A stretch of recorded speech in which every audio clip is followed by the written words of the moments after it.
नमस्कार, मी सुहासिनी. मी बोलते नाशिकमधून. हे सगळे प्लॅन्स मला ना गावाला जाताना यांना सोडून जायला अजिबात इच्छा नव्हती.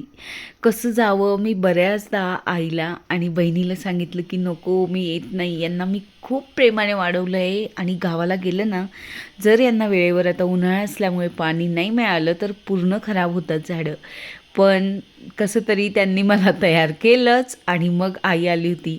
आईच करू शकते. आल्याबरोबर आईने पोळ्या करायला घेतल्या.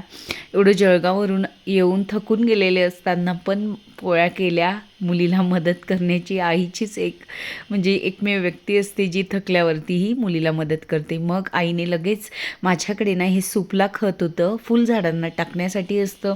झाडापासून 4 ते 5 बोट अंतरावरती टाकायचं. छान फुलं येतात याच्यामुळे. नर्सरीत मिळतं किंवा खतांच्या दुकानात पण मिळतं. सगळ्या फुलझाडांना अशा पद्धतीने टाकून दिलं. वरून थोडं पाणी टाकलं आणि छान पाणी टाकण्याची मी सोय करून ठेवलेली आहे.